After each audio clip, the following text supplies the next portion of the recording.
नमस्कार सभी को। मैं आज आप सभी के सामने अपनी पहली क्लास लेकर उपस्थित हुई हूँ, जिसमें मैं हमारा जाना माना टॉपिक स्वर बताऊंगी।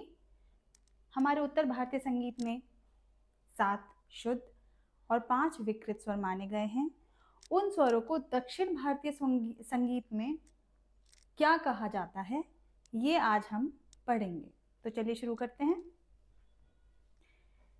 सा, जैसा कि हम जानते हैं कि सा हमारा आधार स्वर है, तो उत्तर भारतीय संगीत में भी सा और दक्षिण भारतीय संगीत में भी सा।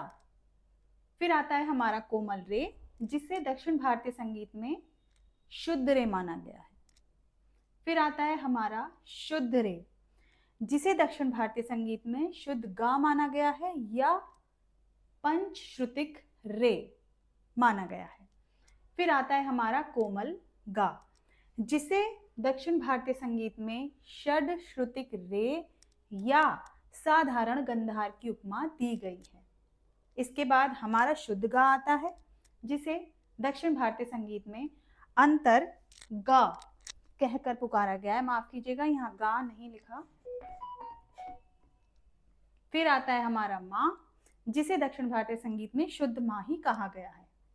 फिर आती है तीव्र मध्यम की बारी, जिसे दक्षिण भारतीय संगीत में प्रतिमा कहकर भी पुकारा जाता है। पा को पा ही माना जाता है शुद्ध। कोमल धैवत उत्तर भारतीय संगीत का दक्षिण भारत में शुद्ध धैवत माना गया है। शुद्ध धैवत उत्तर भारतीय संगीत का दक्षिण भारतीय संगीत में पंचश्रुतिक धैवत या नी शुद्ध माना गया है।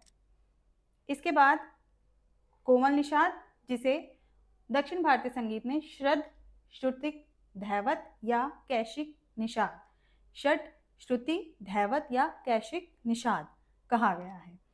शुद्धनी को दक्षिण भारतीय संगीत में काकली नी कहकर पुकारा जाता है। तार सप्तक के सा की बात करें तो दक्षिण भारतीय संगीत में भी इसे तार सप्तक का सा ही माना गया है।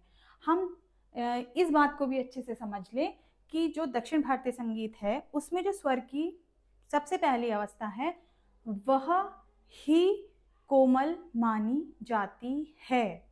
वहां पर कोमल और तीव्र करके स्वरों को कोई संज्ञा नहीं दी जाती है।